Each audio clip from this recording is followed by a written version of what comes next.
Assalamualaikum warahmatullahi wabarakatuh. Saya refresh sedikit bahwa yang namanya hibah itu adalah pemberian dari satu pihak kepada pihak lain, di mana baik pemberi maupun penerima itu dua-duanya masih hidup, ya, sehingga si pemberi itu dengan ikhlas memberikan pemberiannya, sementara yang menerima juga ikhlas menerimanya. Hibah itu seperti kita ketahui ada dua macam, yaitu hibah barang fisiknya diserahkan dan juga pemanfaatannya diserahkan. Terus kemudian ada juga hibah yang berupa memberikan pemanfaatan dari satu barang kepada pihak lain, tapi barang itu sendiri masih menjadi milik dari si pemilik. Jadi yang diberikan hibahnya adalah pemanfaatannya atau hasil dari pemanfaatannya. Misalnya sebidang tanah yang dihibahkan pemanfaatannya kepada orang lain, dan andai kata itu dikelola dan menghasilkan panen, maka panennya itu adalah milik dari si pengelola. Berbeda antara hibah dengan transaksi yang lain, ya. Jadi kalau misalnya dengan jual beli, kita tahu bahwa yang namanya jual beli itu pemberian pasti disertai dengan pembayaran, atau bisa juga jual beli itu berupa barter, pertukaran barang. Sementara kalau yang namanya hibah itu diberikan tanpa ada syarat apapun, ya, tanpa disertai dengan suatu kondisi tertentu yang harus dipenuhi dulu sebelum hibah itu diberikan.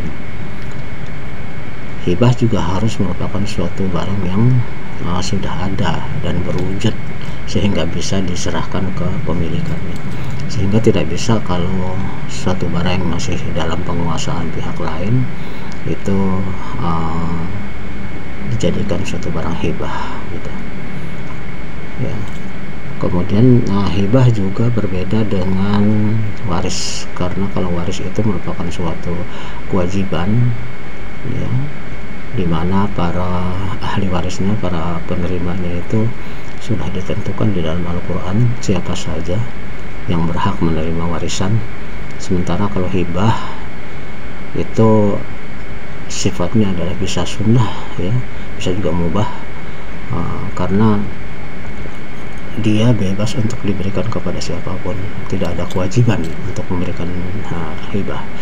Hibah itu biasanya tentu diberikan kepada orang yang memang membutuhkan, sehingga belum tentu orang diberikan hibah itu pasti nerima, belum tentu, ya, karena mungkin dia berada dalam kondisi yang memang tidak membutuhkan, tapi kemudian diberikan hibah sehingga pemberian itu dianggap bukan sesuatu yang tepat, ya, sehingga kemungkinan hibah yang seperti itu akan ditolak. Oke, pada minggu yang lalu juga kita sudah bahas bahwa hibah itu juga bisa batal demi hukum atau bisa dimintakan pembatalan, ya. Yang pertama misalnya pemberian suami kepada istri atau pemberian istri kepada suaminya, dimana kalau yang diberikan itu merupakan harta gonogini, harta yang diperoleh semasa perkawinan. Kalau yang diberikan itu harta bawaan, yaitu harta yang sudah dimiliki selama mereka masih membujang, masih gadis, itu nggak ada masalah, bisa-bisa saja. Tapi kalau yang diberikan adalah harta gonogini, tentu tidak bisa, karena selama masa perkawinan, ya, harta dari suami dan istri itu menjadi suatu kesatuan, ya, bukan milik si A, bukan milik si B, bukan milik si istri, bukan milik si suami, tapi milik kedua-duanya secara bersama-sama. Oke. Kemudian demikian juga hibah dari seorang tua kepada anak, ya. Seandainya kemudian itu menimbulkan iri hati dari anak-anak yang lain dan merasa tidak adil atas pemberian hibah tersebut, maka ini bisa dimintakan pembatalan. Oke. Kemudian yang berikutnya, hibah jika menekankan suatu persyaratan juga tidak sah, tidak boleh. Ya misalnya saya memberikan sesuatu dengan catatan andai kata saya sudah memiliki yang lebih gitu ya, saya berikan kepada Anda motor saya dengan catatan ntar kalau saya punya mobil, itu berarti kan masih menggantung ya. Atau saya berikan hibah tapi sekarang barang itu masih di Pegadaian, itu juga nggak boleh. Kemudian di dalam kitab undang hukum perdata, hibah ini sebenarnya sudah menjadi suatu istilah yang umum ya, sehingga dia kemudian juga masuk dalam hukum positif kita yang dibawa oleh Belanda ke Indonesia. Tetapi ada beberapa perbedaan. Misalnya apa, kalau di hukum perdata itu yang namanya hibah itu adalah hanya untuk barang yang bergerak, sementara kalau dalam hukum Islam barang bergerak dan barang tidak bergerak gitu ya. Kemudian hibah itu juga harus dilakukan, kalau menurut hukum perdata, dilakukan di hadapan pejabat yang berwenang ya, atau notaris atau PPAT. Kemudian hibah juga tidak boleh menyangkut suatu barang yang baru ada di kemudian hari. Artinya misalnya saya akan memberikan hibah kepada Anda ya nanti hasil panen, tapi sekarang baru saya mau tanam nih, boro-boro panen tanamnya aja baru mau ya, kan belum ketahuan kapan dia kalau kemudian apa namanya memang ada gitu. Nah terus kemudian hibah juga harus sesuatu yang memiliki nilai ekonomis yang bisa dijual, dan yang bisa dijual itu sendiri juga belum tentu bisa dihibahkan. Misalnya apa, beras itu bisa dihibahkan, tapi kalau yang dihibahkan hanya beberapa butir ya tentu nggak bisa dijual, kan nggak ada nilainya. Walaupun beras itu sendiri memiliki nilai ekonomis kalau dalam jumlah banyak dan bisa dijual, tapi kalau ketika dia sendiri jumlahnya terlalu sedikit sehingga tidak bisa dijual, ya berarti dia tidak bisa dihibahkan. Oke. Hibah yang menginginkan sebagai ganti rugi juga tidak bisa diterima, tidak sah. Oke, dalam kesempatan ini saya ingin menjawab beberapa pertanyaan yang ada di dalam YouTube tentang hibah ini. Ya, misalnya ini disampaikan oleh dari kelas kamu dan kelas tetangga. Saya lihat di sini. Yang pertama adalah dari Alfian Zihar Putri, dia dari 6B. Ya, pertanyaannya adalah, apabila ada sebuah keluarga yang memiliki anak angkat, kemudian sang ayah sebagai kepala keluarga memberikan hibah berupa tanah seluas 5 hektar. Wah, ini ayahnya ini tajir melintir ini. Anak angkat aja dikasih tanah 5 hektar, sementara anak kandungnya dikasih cuma 100 meter masing-masing. Anak kandungnya 10 orang lagi. Ya tentu saja ini merupakan suatu kecemburuan dari yang lain. Ya, si ayah memberikan hibah seluas tanah 5 hektar kepada anak angkatnya, namun tidak disetujui oleh anak kandungnya. Ya jelas tidak disetujui. Anak kandungnya cuma dapat 100 meter, kemudian anak angkat dapat 5 hektar lagi. Apakah pemberian hibah itu berlaku dan sah menurut hukum? Ya jelas di sini kan mengandung suatu ketidakadilan ya. Dan udah pasti bahwa anak yang lain itu akan menggugat karena tidak mungkin dianggap adil. Anak angkat memang tidak mewaris dan mereka boleh menerima hibah. Ya, tapi tentu proporsinya yang wajar lah gitu ya. 5 hektar kemudian tidak disetujui oleh anak kandung, ya pasti ini hibah ini menurut hukum bisa dibatalkan karena tidak adil. Oke, pertanyaan pertama. Pertanyaan kedua ini ada dari Adinda Nabila Maulidia dari kelas kamu ya. Pertanyaannya, bagaimana pandangan secara hukum mewariskan rumah kepada anak angkat? Mewariskan rumah kepada anak angkat. Saya jelaskan bahwa anak angkat tidak mewaris. Anak angkat boleh diberikan tapi melalui jalur hibah, dan itu harus diberikan ketika ayahnya masih hidup. Ya, maka kalau misalnya kita atau seseorang memiliki anak angkat, sebaiknya dia diberikan hibah, apakah rumah atau tanah atau apapun juga pada waktu tentunya si orang tua itu masih hidup. Ya, dan pastinya si anak juga masih hidup, karena si anak sudah wafat juga nggak boleh juga ya. Uh, tetapi kalau kemudian ternyata itu si ayah udah keburu wafat, ya anak angkat itu tidak bisa menerima warisan, ya. Lalu dia nanti nggak dapat apa-apa dong, ya kembali kepada saudara-saudaranya.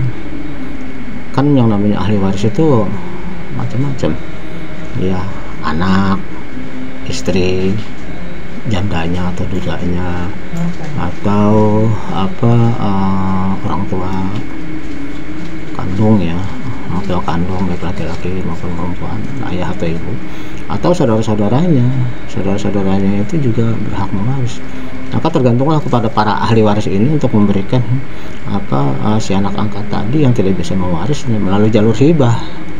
Ya, artinya mereka menerima warisan dari si yang sudah meninggal, lalu kemudian mereka berunding untuk supaya anak yang anak angkat ini, ya demi keadilan, ya tentu dia diberikan juga, tapi bukan warisan, karena warisan anak angkat tidak mewaris. Oke, kemudian kembali kepada pertanyaan Adinda. Jika suatu saat si pemilik rumah sudah tiada, bisakah si keponakan pemilik rumah mengambil rumah padahal sudah diwariskan? Kembali lagi pertanyaannya salah, karena anak angkat tidak mewaris, kemudian dihadiahkan kepada anak angkat si pemilik, ya itu tadi bisa jadinya. Jadi kalau misalnya para ahli waris berunding, ya para ahli waris berunding untuk memberikan hibah kepada si anak angkat karena kan kasihan, sementara mereka sendiri sebenarnya kan, katakanlah misalnya si pewaris itu kebetulan nggak punya anak kandung, ya dia nggak punya anak kandung, adanya anak angkat gitu. Jadi pertanyaannya, bisa nggak sih anak angkatnya mewaris? Tidak bisa, tetap nggak bisa. Jadi para orang-orang yang menjadi ahli waris itulah yang seyogianya, seharusnya, ya seadilnya itu mereka berunding untuk memberikan sebagian dari harta warisan yang mereka terima untuk diberikan berupa hibah kepada si anak angkat tadi.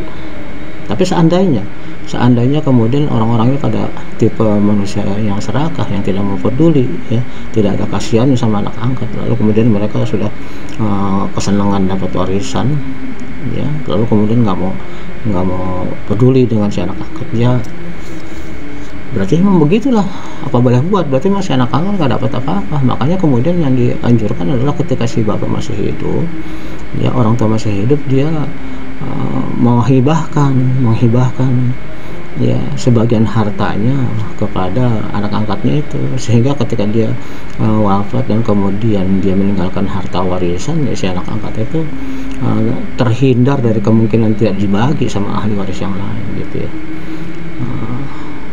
Jadi andai kata rumah sudah jika suatu saat si pemilik rumah sudah tiada, bisakah si keponakan pemilik rumah menggugat mengambil rumah pada sudah diwariskan atau dihadiahkan kepada anak angkat si pemilik? Jadi pertanyaannya, kalau misalnya sudah dihibahkan dan sudah disertifikatkan malah, ya tentu si ponakan nggak ada urusan lah, apalagi dia bukan pewaris kok, nggak ada urusan apa-apa. Ya kan, jadi mungkin pertanyaan dari Adinda ini, andai kata si orang tua nggak punya anak, ya tapi dia punya ponakan dan dia punya anak angkat, lalu kemudian dia sudah memberikan hibah kepada si anak angkatnya, ya kemudian begitu dia wafat, ya si keponakan itu menggugat apa untuk mengambil kembali hibah yang sudah diberikan. Ya, ini jelas suatu tindakan cacat hukum, ya tidak bisa. Ponakan apa jalurnya?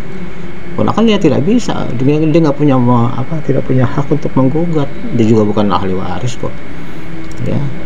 Yang mungkin menggugat adalah mereka-mereka yang menjadi ahli waris, ya. Tapi kan biasanya kalau misalnya sudah dihibahkan, ya kepada si anak angkat, apakah kemudian pertanyaannya, apakah orang-orang itu para ahli waris itu nggak ada ketinggalan warisan?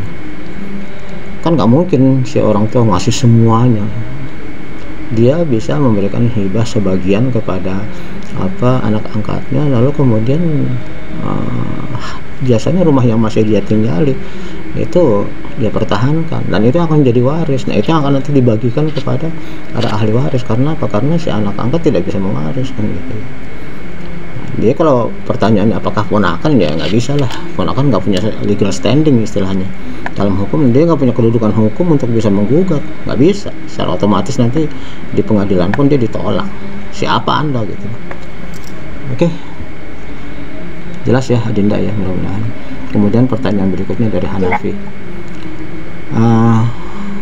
Pertanyaan adalah bagaimana jika dalam proses hibah yang sedang dilakukan perubahan nama sertifikat tanah yang dijadikan objek hibah, hibah tersebut diberikan oleh seorang ayah yang masih hidup ke anaknya. Jelas ya, kalau masih hidup ya namanya hibah, tapi kalau misalnya udah meninggal ya bukan hibah lagi ya. Dan kemudian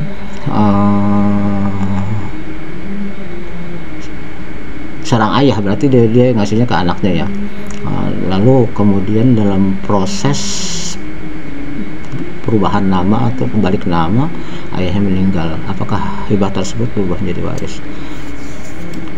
Suatu hibah ketika sudah diserahkan, sudah ada ijab atau kabul, bahkan sudah ada ucapan saja dari si pemilik, saya berikan kepada kamu ya, saya hibahkan kepada kamu sebidang tanah ya, istilahnya baru diomongin seperti itu saja, itu sudah terjadi peralihan kepemilikan. Kalau si penerima sudah okein, baik saya menerima pemberian itu udah langsung. Jadi nggak perlu nunggu ini, nggak perlu nunggu balik nama proses, silahkan aja, itu bukan administrasi. Kalau kita bicara tentang keagamaan ini secara otomatis udah langsung punya hak, mau dijual kah itu tanah ya, pemberian itu, atau mau ditanemin kah atau apa. Kalau misalnya hibahnya itu berupa rumah ya, kalau rumah itu mau dijual atau mau dirubuhin ya terserah dia ya, itu udah hak milik dia. Sementara kalau dalam proses administrasinya itu dibalik nama, itu tidak menggugurkan hibahnya ya. Apakah dia berubah menjadi waris?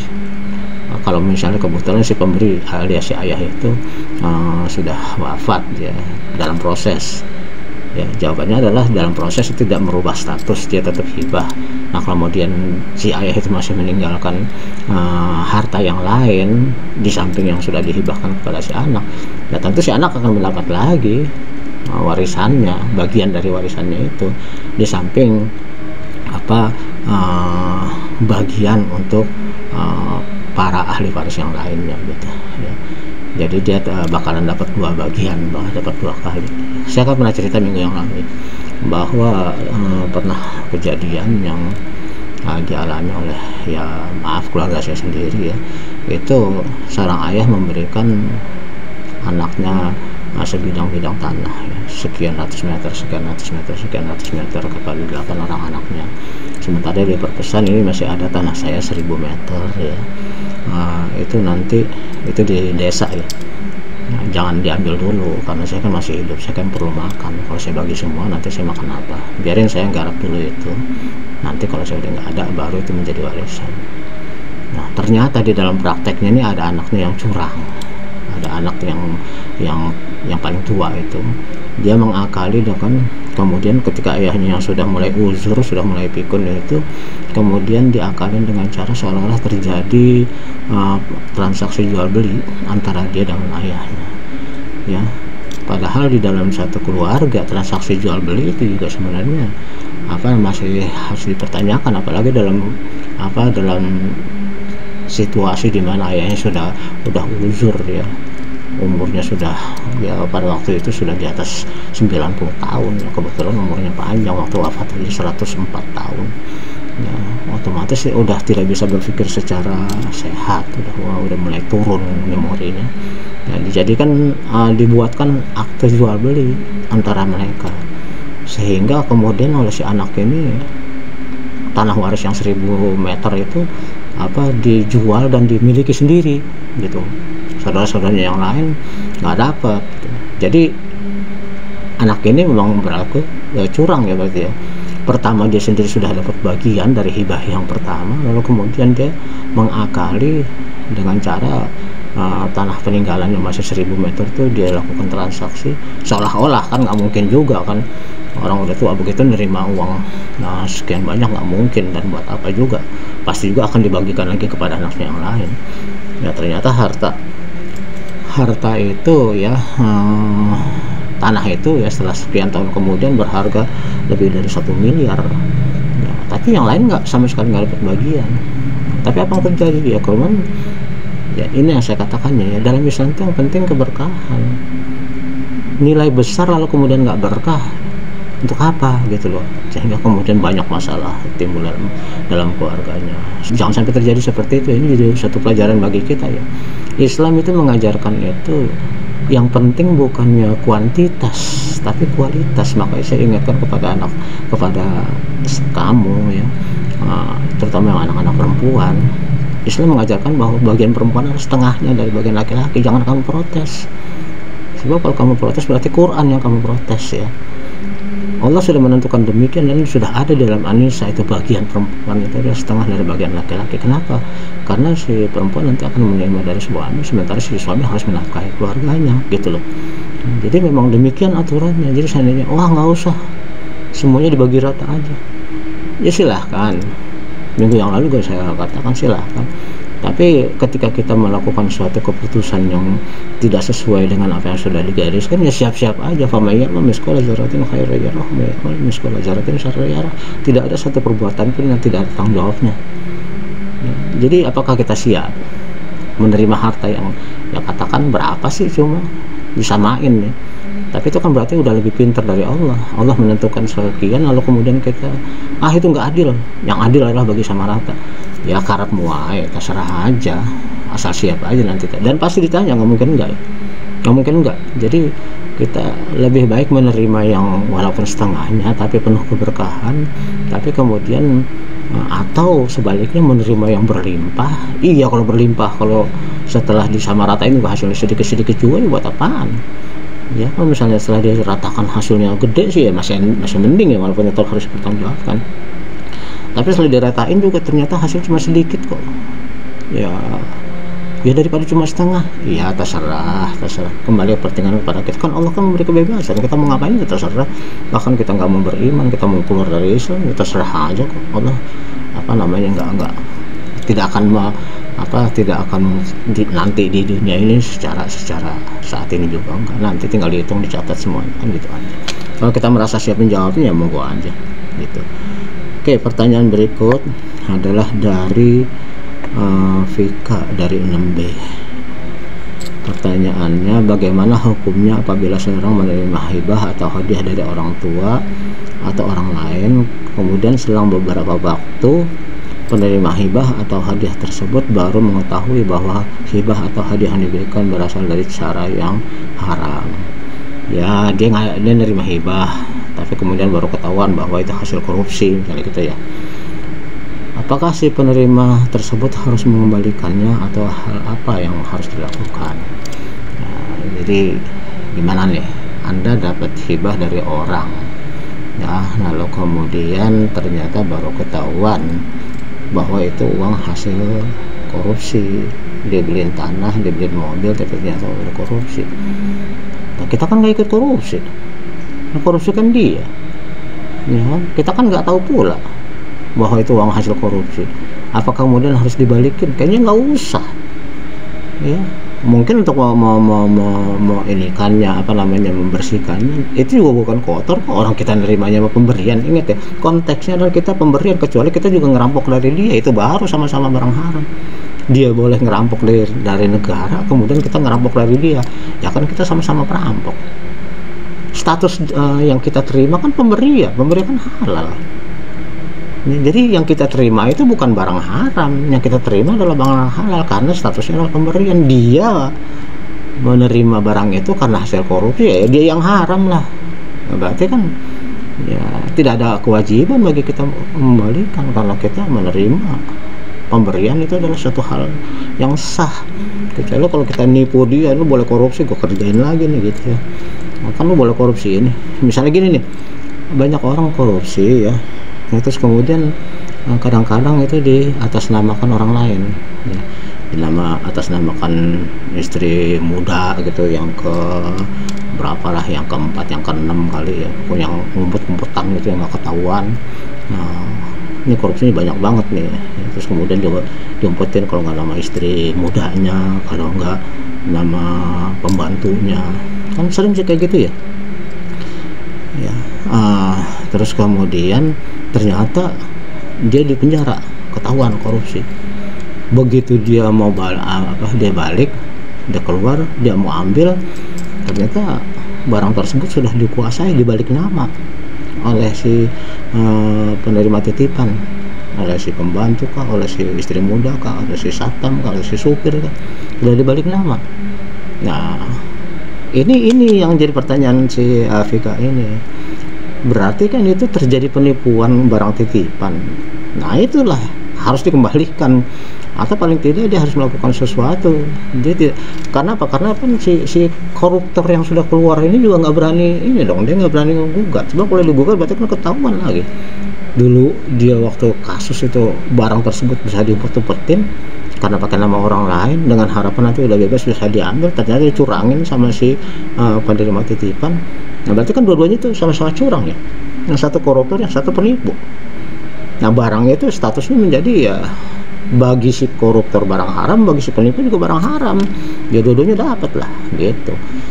Jadi kita main ini aja, pertimbangannya seperti itu, sehingga yang paling bagus ya untuk apa namanya, mengurangi dosa ya barangkali uang itu harus dirundingkan lah, bagaimana caranya. Yang jelas si koruptor itu kan nggak berani menggugat jadi ketahuan, ya kan. Nah, itulah sebabnya kemudian kadang-kadang orang yang dititipin uang korupsi itu kemudian apa namanya, dia merasa statusnya cukup kuat, nggak bakalan berani dia gugat kan dia masuk penjara lagi kan gitu kan. Nah, akhirnya ya udah, tapi yang terjadi apa kemudian, si koruptor kan akhirnya jadi dendam, ya aduh kemarin gue di penjara, hartanya kemudian diambil sama supir, kurang ajar banget. Tapi kalau bertindak secara hukum nggak bisa, ya udah santet aja udah gitu kan. Coba kalau pakai kekerasan juga nanti bahaya juga kan, masuk lagi aja nih. Nah, akhirnya ya dengan jalan halus, akhirnya tahu-tahu si supir itu muntah darah, ya keluar beling, keluar cacing dan sebagainya gitu. Ya jelas ya, harta itu ya jadi satu harta yang tidak sah ya, suatu harta yang apa namanya, sama-sama nggak benar gitu. Tapi kalau dalam kasus si Vika tadi, pemberian mah boleh lah, kita mah diberi kok, ya kan, diberi berarti atau dititipin. Kalau pertanyaannya kan diberi ya, bukannya dititipin. Kalau dititipin harus balikin, namanya penitipan, namanya titipan. Oke, itu Vika Aryani. Berikutnya dari Rida Indriani, ini dari kelas kamu ya. Jika pihak A memberikan hibah manfaat sebidang tanah yang digunakan untuk menanam padi kepada pihak B, kemudian setelah pihak B memberikan setelah panen, pihak B memberikan beberapa karung kepada pihak A dan juga kepada orang lain. Pertanyaannya adalah, apakah diperbolehkan saat karung beras tersebut dibagikan? Jadi yang dibagiin karung beras ya, Rida, bukan berasnya ya. Jadi pertanyaan ya, gitu, karungnya berarti yang dibagiin, nggak ada isinya gitu, bagi-bagiin karung. Ada berasnya, Abah. Oh iya, kamu bilangnya saat karung beras dibagikan, ya berarti karung-karungnya yang dibagiin, isinya emang nggak ada. Dibagikan kepada orang lain selain pihak A, boleh nggak, pertanyaannya gitu. Jadi gini, kalau pada waktu diberikan hibah manfaat dalam hal ini ya, diberikan suatu sebidang tanah, hak untuk memanfaatkan, dan dalam hibah itu kan nggak boleh ada persyaratan. Kalau misalnya nanti kamu tanamin nanti bagi saya, itu kan jadi mudharabah. Mudharabah juga boleh, daripada gratis begitu mendingan mudharabah daripada akhirnya minta juga kan, malah jadi nggak sah. Ini hibah tapi kok diminta, nggak boleh ya. Tapi kalau misalnya si penggarap lalu kemudian merasa panen berlimpah nih, sebagai say thank you kepada orang yang berjasa memberikan ini, ya kita kasih, itu nggak masalah. Yang penting bukan persyaratan dari si pemberi, yang penting si pemberi itu tidak mensyaratkan, nanti kalau udah kasih saya gitu. Daripada begitu hibahnya menjadi tidak sah, kan mendingan di mudharabah, dikerjasamakan, kan bisa bagi hasil dan pasti lagi halal lagi gitu kan. Nah, sementara kalau hibah kan nggak boleh ada syarat ya. Terus kemudian kepada pihak lain boleh nggak diberikan beras itu? Ya boleh lah, Yang nggak boleh kan kemudian tanah itu dijual. Tapi kalau misalnya hasilnya dijual boleh, apalagi cuma dikasih kepada orang lain. Ya, si A setelah panen kemudian memberikan berasnya itu kepada si pemilik sebagai ucapan terima kasih, tapi bukan si pemilik yang minta. Kalau si pemilik yang minta itu jadi nggak boleh malahan, tapi dia yang ngasih boleh. Itu pemberian, itu kan hadiah mah boleh-boleh aja ya, hadiah mah sah-sah aja.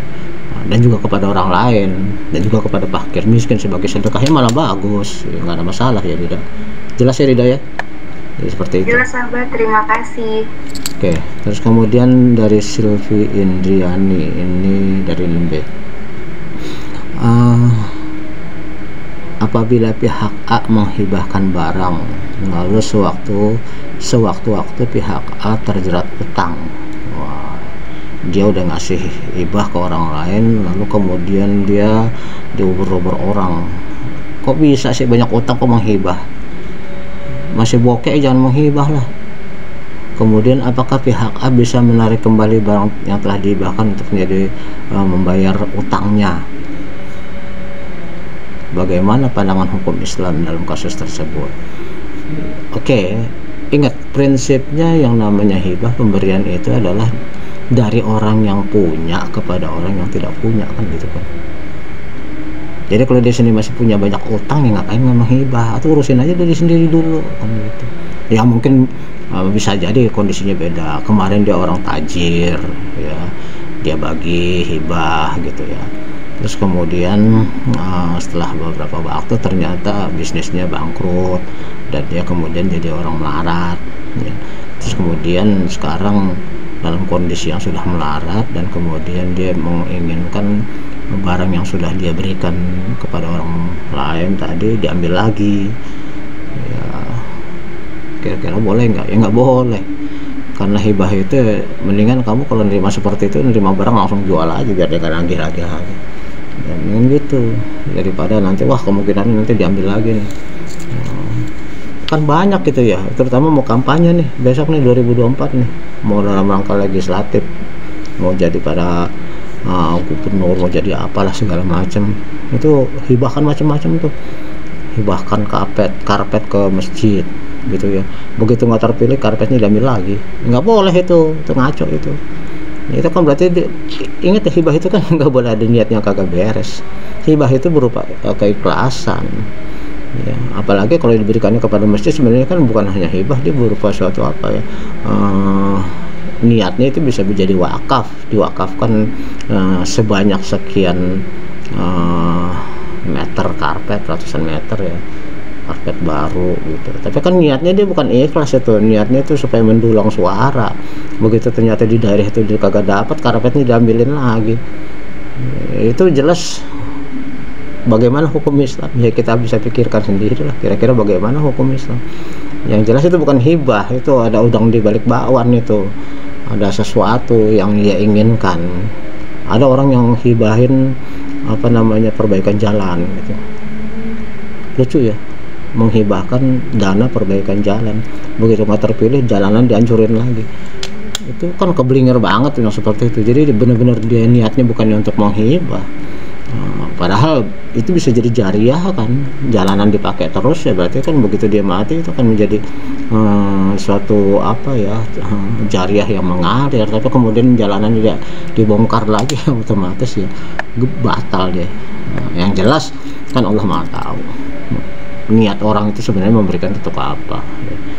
Apakah dia memang mau menghibah atau mau apa dia, atau mau dalam rangka supaya dapat apa, mendulang suara atau bagaimana. Yang menilai kan Allah, bukan manusia boleh wah ini hibah nih, tapi niatnya bukan itu, terserah dia. Oke, sekarang terakhir ya, saya ingin memberikan sedikit catatan bahwa ketika kita membuat akte hibah ada beberapa syarat yang harus dipenuhi. Yang pertama, pihak pemberi dia harus melampirkan fotokopi KTP. Ini secara hukum ini ya, administrasi ya, hukum negara ya. Kalau kita mau hibah supaya kuat, maksudnya jangan lagi digugat-gugat, jangan lagi dipermasalahkan, maka kedua belah pihak itu tentunya bersama-sama membuat suatu sertifikat atas penghibahan tersebut supaya nggak bisa digugat lagi. Yang pertama, pihak pemberi dia harus menampilkan fotokopi KTP, fotokopi kartu keluarga, fotokopi akta nikah bagi orang yang sudah berkeluarga dan ingin menghibahkan gitu ya. Berarti kalau suami yang menghibah, istrinya harus tahu gitu, harus ada tujuan juga. Kalau istrinya menghibah, suami harus tahu.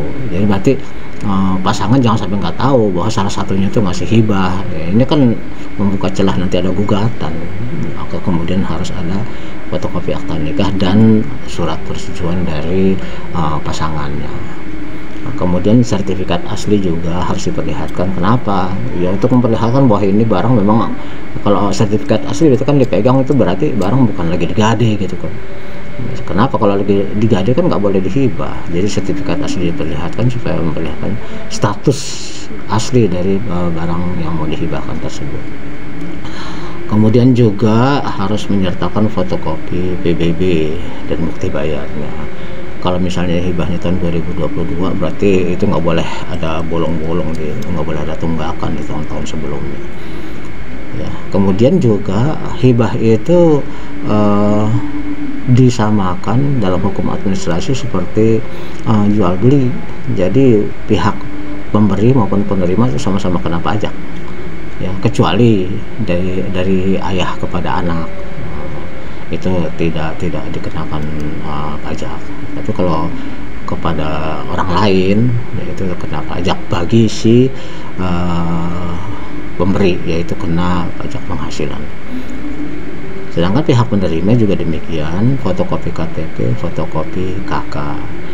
Nah, jika itu hibah dari orang tua ke anak, ya, maka harus dilampirkan akte kelahiran bahwa memang dia adalah anak kandung dari si pemberi gitu ya.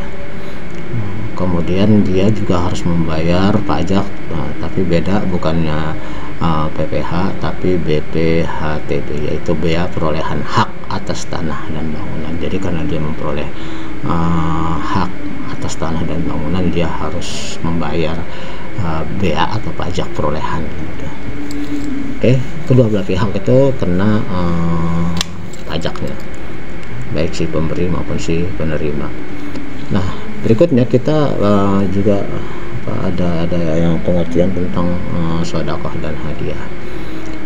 Sedekah itu sama juga dengan hadiah, sama juga dengan wakaf, sama juga dengan hibah, sama juga dengan waris. Itu sama-sama pemberian hak milik dari seseorang kepada orang lain, kan gitu ya.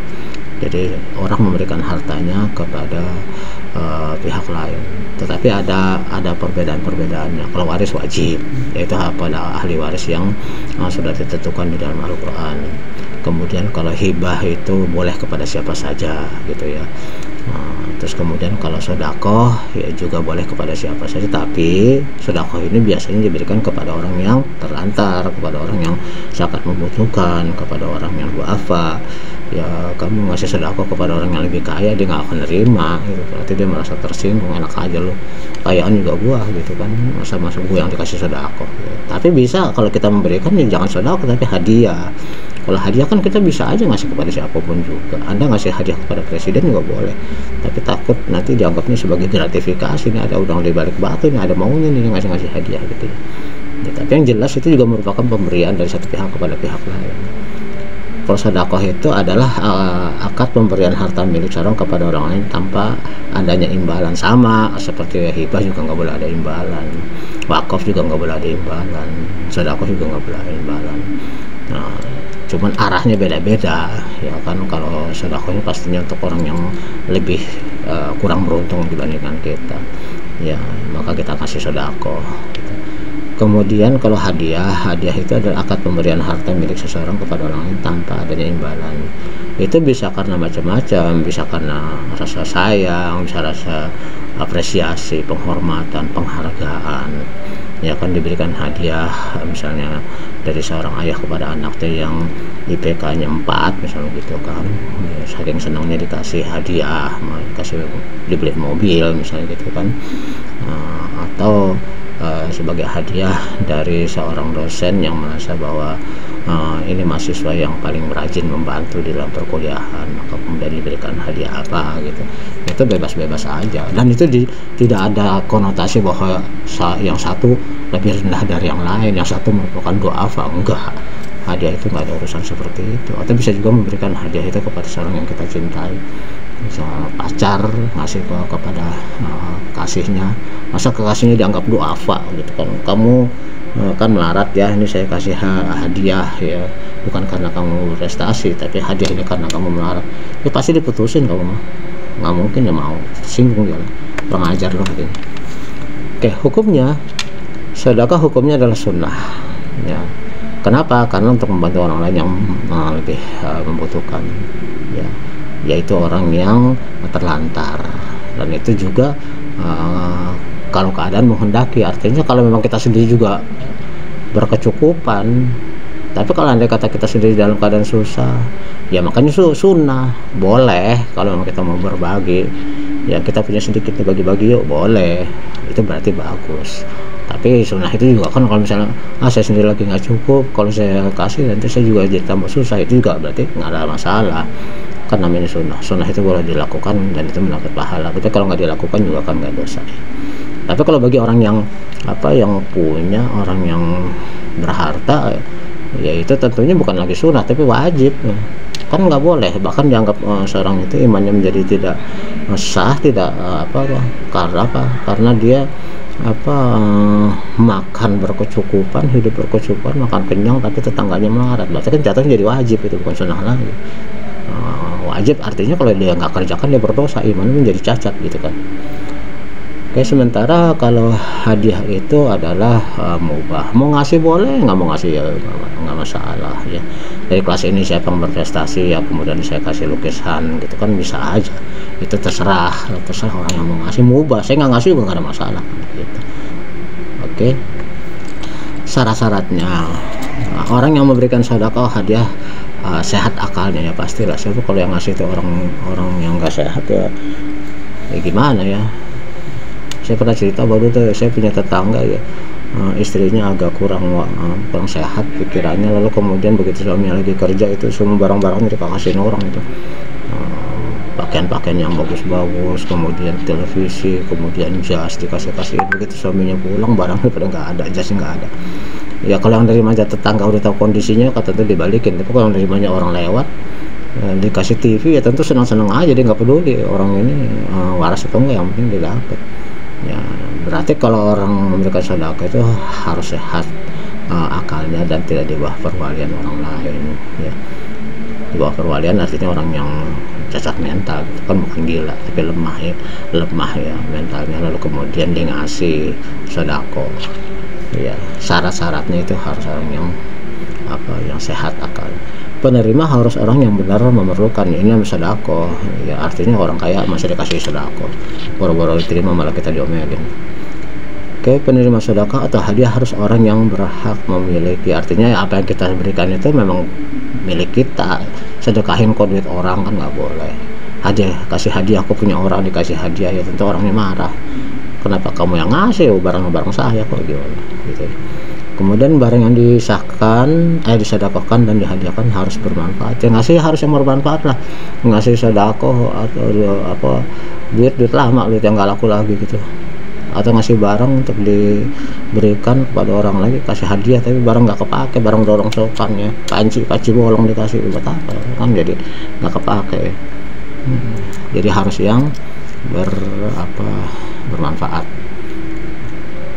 Terus kemudian rukun dari sedekah dan hadiah adalah tentu pihak pertama harus ada pemberi, pihak kedua ada penerima, terus kemudian harus ada ijab qabul. Ijab qabul itu sama dengan transaksi dalam hukum Islam yang lain, harus ada ijab dan qabul, ada pernyataan menyerahkan, ada pernyataan menerima. Oke, kemudian tentu harus ada barang atau benda yang diserahkan, dan barang itu harus berwujud, harus ada pada saat itu ya, bukan dijanjiin nanti kalau ada gitu. Jadi saya kasih kamu 100 juta dalam bentuk yen ono gitu, yen ono duit yen ora ya ora ya. Terus kemudian wakaf wakaf ini kayaknya udah pernah kita bahas, yaitu pemberian kepada untuk dimanfaatkan oleh orang banyak. Saya nggak akan ngulang karena sudah ada. Baik, saya kira untuk hari ini saya cukupkan karena saya lebih banyak membahas pertanyaan-pertanyaan yang ada di dalam YouTube. Oke, terima kasih yang sudah menanya ya, dan kita masih akan ada lagi tentang yang ini juga kan. Kalau ada pertanyaan lagi akan saya bahas di dalam pertemuan berikutnya supaya kamu lebih ngerti. Saya kira demikian saja untuk saat ini. Saya akhiri. Wassalamualaikum warahmatullahi wabarakatuh.